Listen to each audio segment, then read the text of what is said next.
안녕하세요. 강해TV 사회문화 15회차인데 Q1이라고 붙였죠? 예, 15회 사회불평등 파트가 여러 가지 주제를 담고 있어서 Q1, Q2, Q3로 구분을 해놨습니다. 저는 전정원입니다.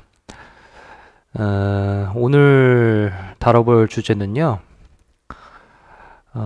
사회적 소수자. 그게 이제 사회 불평등 파트에서 처음으로 나오는 주제이죠. 다음번에는 역시 사회적 불평등에서 빈곤, 그 다음에는 성불평등 도표 그래프죠. 예, 순차적으로 다뤄보도록 하겠습니다. 오늘은 사회적 소수자입니다. 이 문제가 두 문제에 지금 연계되어 있죠. 순서대로 한번 살펴보실까요? 정답률이 그렇게 낮지는 않아요. 예. 사회적 소수자는 개념만 정확하게 숙지하고 계시면은 문제 푸시는데 크게 지장이 없는 파트죠. 두 사례에서 공통적으로 도출할 수 있는, 그러니까 공통점을 찾아야 되는 거죠. 각국 사례를 보시면 외국인 근로자는 전체 인구의 약 10%, 10%니까는 수적으로 좀 소수인 거죠. 그리고 밑에 보시면 을국은 A 민족과 B 민족으로 구성되어 있는데 B 민족이 전체 인구의 70% 정도. 여기는 다수네요. 그러니까 수적으로 소수이냐 다수이냐가 사회적 소수자의 핵심은 아니라는 거. 그러니까 양적 개념이 아니고 질적 개념이라는 얘기가 되겠죠. 다시 위에 갑국 얘기로 돌아오면 외국인 근로자 이렇게 있죠.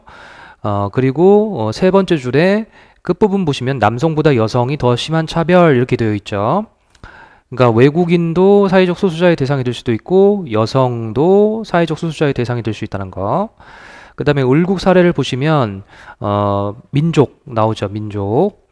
그 다음에 역시 세 번째 줄 보시면은 비민족의 경우 국교가 아닌 타 종교를 믿는 사람들은, 그러니까 종교에 대한 차별을 얘기를 하고 있네요. 따라서 정리를 하면 사회적 소수자는 국적, 성별, 민족, 종교 등 다양한 이유로 발생한다는 것을 확인할 수 있습니다. 이제 공통점이잖아요. 예, 공통점에 해당하는 것을 선택지에서 고르면 되겠죠? 선택지 보시면 수적으로 열세이기 때문에 사회적 소수자가 된다. 아니었죠. 2번에 사회적 소수자에 대한 우대 정책이 역차별을 낳을 수 있다. 이게 말 자체는 틀린 표현은 아닌데 지금 사례에서 공통적으로 도출할 수 있는 내용은 아니에요. 확인할 수가 없죠. 그 다음에 선택지 3번에 한 개인이 여러 사회적 소수자 집단에 중첩되어 속할 수 있다. 정답 3번입니다. 왜냐하면은 첫 번째 사례에서는 외국인이면서 또 여성, 한편으로는 여성이었죠. 또 밑에 사례에서는 비민족이면서 또 한편으로는 타 종교인, 국교가 아닌, 이렇게 여러 가지 이유에 의해서 여러 가지 집단에 중첩되어 있는 것을 확인할 수 있었습니다. 4번을 보시면 사회적 소수자를 규정하는 기준은 가변적이지 않고 고정적이다. 말 자체도 틀렸고요. 그리고 이제 위 내용에서 확인할 수 없는 내용이죠. 선택지 5번에 사회적 소수자는 선천적 요인이 아닌 후천적 요인에 의해서 결정된다. 선천적 요인이 있었죠. 여성과 민족은 어떤 선천적 요인이라고 볼 수 있겠죠. 예. 개념만 정확하게 숙지하고 계시면은 크게 어렵지 않게 정답을 고를 수 있는 문제입니다. 수능 문제 보시겠습니다. 제가 계속 이제 개념 강조하니까 그럼 도대체 사회적 소수자 개념이 뭐냐? 첫 번째 차이가 있어야 돼. 차이. 신체적으로 또는 문화적으로, 그러니까 선천적이든 후천적이든 다름이 확인이 되어야 돼요. 이걸 이제 차이라고 하죠. 그리고 그 차이 때문에 차별이 발생을 하고 이 차별을 극복하기 위해서 뭔가를 시도를 할 때 권력이 열세의 상태여야 돼요. 그러니까 권력이 열세의 상태이니까 차별을 극복하기가 어렵겠죠. 따라서 본인 스스로 그런 차별을 지속적으로 받았을 때, 이게 극복이 잘 안 되는, 문제구나. 나는 다름의 집단에 소속되어 있다라는 이유만으로 차별을 받을 수밖에 없구나.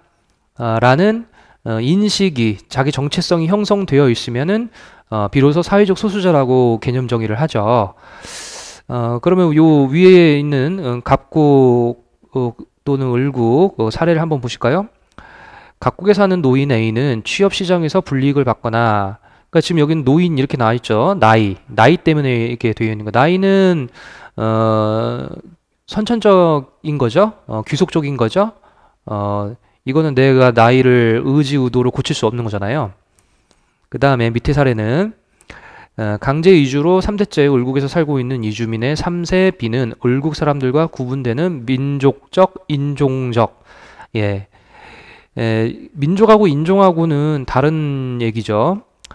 쉽게 말씀을 드리면 인종은 뭐 황인종, 그 다음에 백인종, 그 다음에 흑인종 뭐 이렇게 구분할 수 있겠죠. 예를 들면은 황인종 중에서도 한민족, 우리 이제 대한민국 얘기할 수 있겠죠.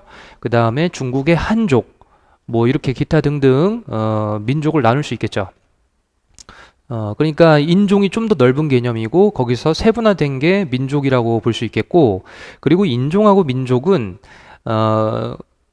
형성 자체가 조금 달라요. 뭐냐면 인종은 어떤 혈연, 블러드 개념인 거고, 민족은 이게 근대에 영토 국가화 되면서 넓은 영토를 좀 통일시키기 위한 어떤 구심점, 이런 걸로 발명이 된 거예요.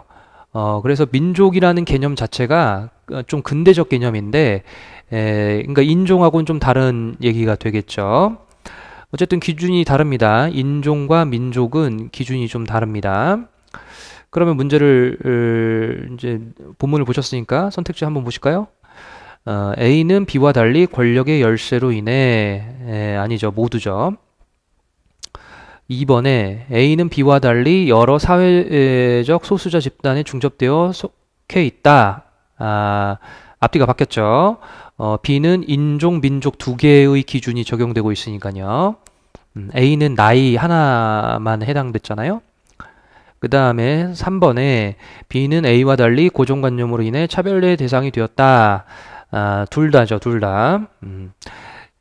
그 다음에 4번에 B는 A와 달리 식별 가능성으로 인해, 이것도 모두에 해당하겠죠.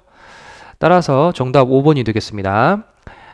A와 B는 모두 귀속적 요인, 귀속적 특성, 귀속적인 것은 의지의도로 극복이 되지 않는 요소를 얘기를 하는데, A 같은 경우에는 나이, B 같은 경우에는 인종, 또 민족 모두 귀속적 요인이라고 볼 수 있겠죠.